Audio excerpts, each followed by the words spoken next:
Right, so the PlayStation 5 was just announced, and oh boy, I can't think of an intro right now, so I'm just gonna get right into the games I'm excited for.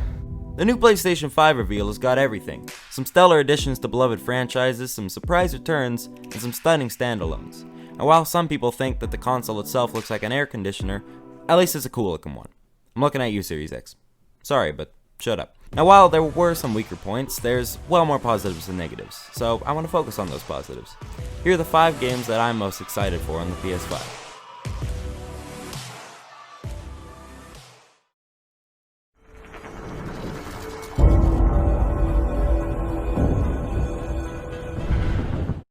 What do I have to say about Spider-Man that hasn't already been said? Everyone knows that game was awesome. Okay, I'll be real. I had no idea they'd make a whole other game for Miles. I thought it'd be some kind of DLC. So, I'm putting this new game on the list because that was a fucking great choice. I don't like DLCs. I don't know anyone who does. Unexpected in all the good ways. Next game.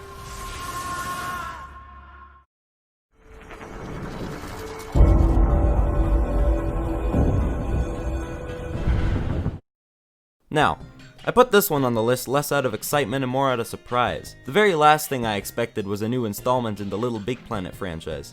But lo and behold, a spin-off 3D platformer of some kind, with no hint of a level design. Well, now, I grew up with the Little Big Planet franchise, the first and second being easily up there with my favorite games of all time. So, I don't know how to feel about this one. I mean, it was made by Sumo, who were responsible for arguably the weakest installment in the series, but I'm still willing to give them a chance and see what comes out of this. Next game.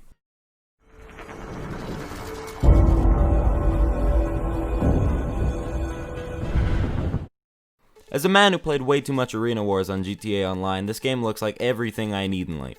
First of all, cars. I like car games.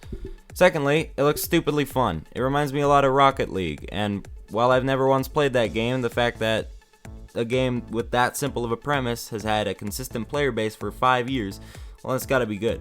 Look into this game. It looks like a blast. Next game.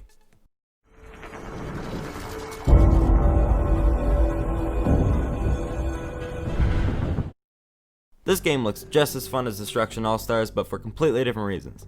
I love the premise. Connor from confinement becomes an assassin. It's great. I really want to see how this premise will work in the actual game, though. It'll be real cool to see how that works in future gameplay footage. Also, as Avery Swanson brought up, the potential for a 2-player mode with the addition of the rival character trying to stop you in the story. Probably not what'll end up happening, but you know, it'd be cool. It looks like a game built on gimmicks, like fighting mechanics that all piece together to make super smooth and unique combat, and I love that. Overall, looks fun. Look into it. Next game.